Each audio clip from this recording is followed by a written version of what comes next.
My name is Jenna Cote, for those of you who don't know me, and I interned this year at Providence Public School District. I worked with Gail Master-Petro. She is the Social Emotional Learning Coordinator in the Superintendent's Office. And today, I'm going to be talking to you about my program evaluation proposal for the School-Based Mental Health Collaborative that was rolled out a couple years ago. But before I do that, I'm going to invite you to participate in a mindfulness activity with me. So, if you would, go ahead and close your eyes. Put both feet flat on the floor and try to stack your shoulders over your hips. Christina, this doesn't count towards my time. Okay. Close your eyes. I want you to take a deep breath in through your nose and imagine filling up your belly like a water balloon. And then open your mouth. Maybe you feel like sighing and let it go. Again, breathe in through your nose, fill up your belly, let your rib cage expand. Open your mouth and release.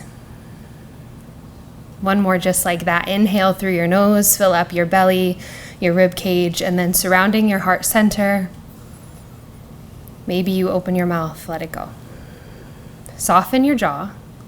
Maybe swallow the saliva in your mouth, clear your throat. And then you can open your eyes.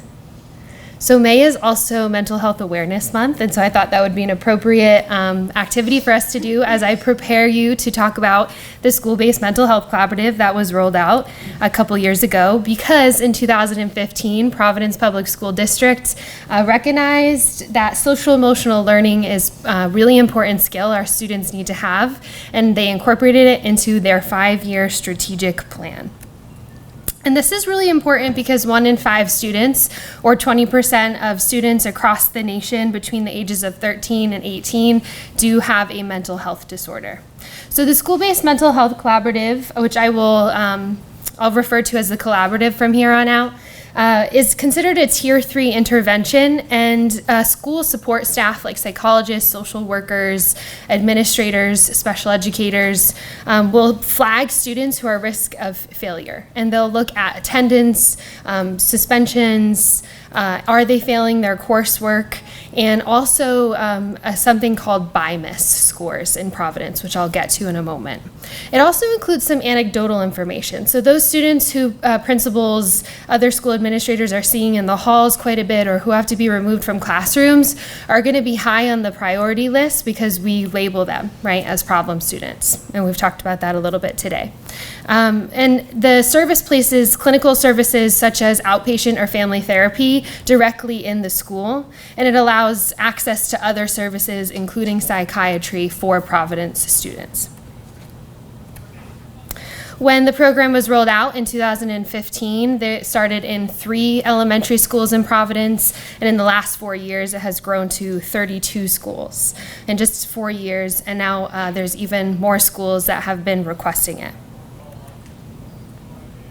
And just before I get into the breakdown of the program, I wanted you to note some of the school district's demographics, and also want to make sure that we know Providence Public School District's mission, that the school district will prepare all students to succeed in the nation's colleges and universities and in their chosen professions. So we can't have our students succeeding in their chosen professions or in college unless their social emotional needs are met. So think of Maslow's hierarchy of needs, and we just experienced that. You're not ready to participate and learn until you take a moment to check in with yourself. Part of the program, the School-Based Mental Health Collaborative, is this BIMAS score, the Behavior Intervention Monitoring Assessment System, and it's used to measure the social emotional learning skills of our students. And teachers fill out a 34-question screener based on the patterns that they observe of their students, and it's based in 5 different categories. Their conduct in the classroom, are they bullying other students? Their negative affect. Can they persevere through difficult tasks, or do they maybe give up? Their cognitive and attention. Can they refocus? Can they get back on task? Can they plan what actions need to be done to complete their assignments? How are their social skills? Can you see them creating friendships? exhibiting friendship maintenance, and also communicating with peers. And then how's their academic functioning? Can they pass their classes? Can they understand the directions given to them in an assignment? I also want us to note the 2019 survey works data that was just reported last week. In the question, how much has stress interfered with your ability to participate in school in the last 30 days? Students in grades 3 through 5, 13% are saying a tremendous amount, and then grades 6 through 12, we have 14% of students say a tremendous amount, and then quite a bit as well. So this is a high number of students recognizing that stress is severely impacting their ability to participate. And then in the fall 2017 BIMAS screening, we found these results. So you can see that in social and academic functioning, that's the district's main concern, we have a lot of students who are not performing well as perceived by their classroom teachers. So 35% are exhibiting concerning social patterns and 34% exhibiting concerning academic functioning patterns. That doesn't sound like students who can succeed in college or career.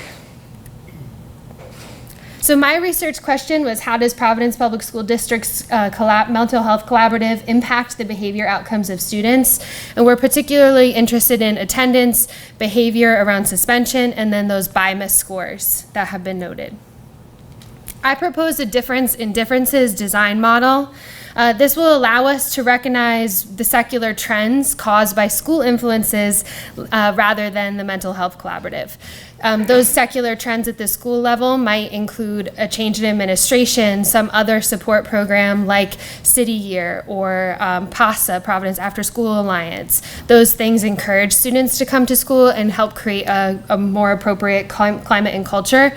So we can't say it's the school-based mental health collaborative per se. So we want to weed some of those things out. We look at the outcomes of our students who participated in the program, and then we look at our outcomes of the students who did not participate in the program. And I was hoping that we could have that control group be students with similar BIMAS scores, because as mentioned earlier, the BIMAS score is part of it, but recruiting students is also anecdotal. So what if we had a student who also had a concerning social score, but is quiet and withdrawn in school? They aren't causing problems, so they're not being recommended to the school-based mental health collaborative. And here is my statistical model. We're most interested in the coefficient on beta 3. That is before the school-based mental health collaborative and after. My recommendations for the collaborative moving forward are to establish a consistent selection process. So as I've tried to shed some light on that anecdotal information being a little bit of a difficulty, it increases selection bias in the program, which decreases validity. And this prohibits us from making causal claims about the program. So if we create a district-wide protocol for referral with clear data points, this would help eliminate some of that. I also recommend mandating reporting from participating schools, so some type of memo of understanding. Determine a schedule for routine data reporting. This ensures more transparency. It allows stakeholders to have critical conversations that therefore strengthen the program. If you're getting the services provided in your school, you should be required to provide the district with some numbers. And then more frequent BIMAS screenings for evaluation. When a student is in the program, the BIMAS should be used routinely. The district has invested in this online platform. Because it's part of the referral process, it should be tracked as a way for students to measure growth. There's also a student self-evaluation portion that's not being utilized right now. I think it would be really interesting over the course of therapeutic treatment for students to reflect on their own behaviors and their own progress.